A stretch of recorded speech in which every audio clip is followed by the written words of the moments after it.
Maneras de decir gracias en Filipino. En Filipino hay varias formas de expresar gratitud dependiendo del contexto y el grado de formalidad. Aquí tienes algunas de las más comunes. Primero, salamat. Salamat. Salamat significa gracias y es la forma más simple y común de agradecer en cualquier situación. Por ejemplo, salamat sa iyong tulong. Salamat sa iyong tulong. Maraming salamat. Maraming salamat. Maraming salamat. Significa muchas gracias o muchísimas gracias y se usa cuando se quiere expresar más gratitud que un simple salamat. Por ejemplo, maraming salamat sa iyong suporta. Maraming salamat sa iyong suporta.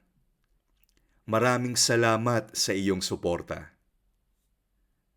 Salamat po. Salamat po. Salamat po.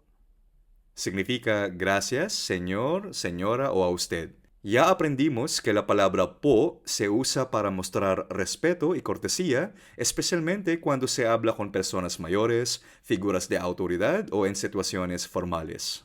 Salamat po es una forma más respetuosa de decir gracias, utilizada con personas mayores o en situaciones formales. Por ejemplo, salamat po, Ginoong Garcia. Salamat po, Ginoong Garcia. Maraming salamat po.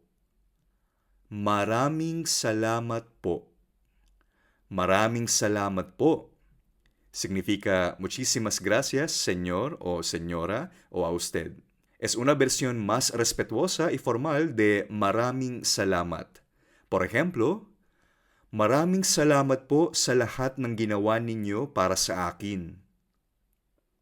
Maraming salamat po sa lahat ng ginawa ninyo para sa akin.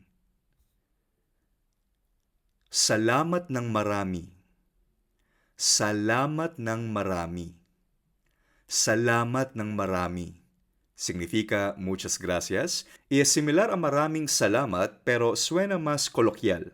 Por ejemplo, salamat ng marami sa iyong kabutihan. Salamat ng marami sa iyong kabutihan. 1,000,000 pasasalamat. 1,000,000 pasasalamat. 1,000,000 pasasalamat.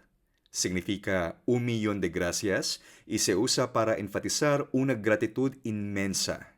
Por ejemplo, 1,000,000 pasasalamat sa Diyos.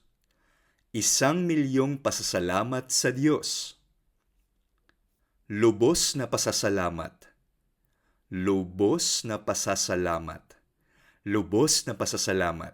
Significa más sincero agradecimiento y se usa en contextos más profundos o formales. Por ejemplo, lubos na pasasalamat sa lahat ng tumulong sa amin. Lubos na pasasalamat sa lahat ng tumulong sa amin. Taos-pusong pasasalamat. Taos-pusong pasasalamat. Taos-pusong pasasalamat. Significa gracias de todo corazón y se usa cuando se quiere expresar gratitud desde el fondo del corazón. Por ejemplo, taos-pusong pasasalamat sa iyo, kaibigan. Taos-pusong pasasalamat sa iyo, kaibigan.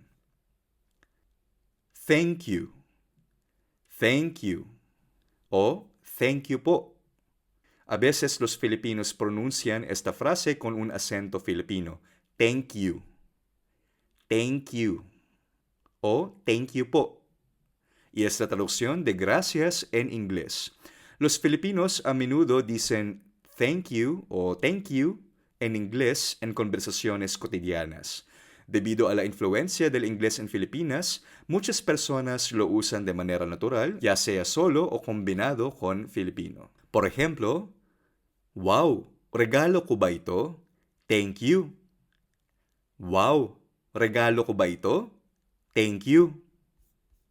Leamos de nuevo las diferentes maneras de expresar gratitud en el idioma filipino.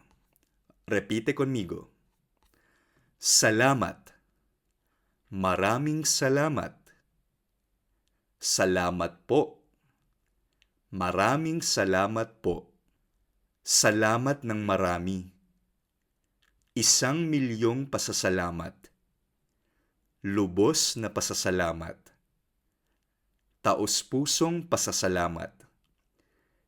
Thank you.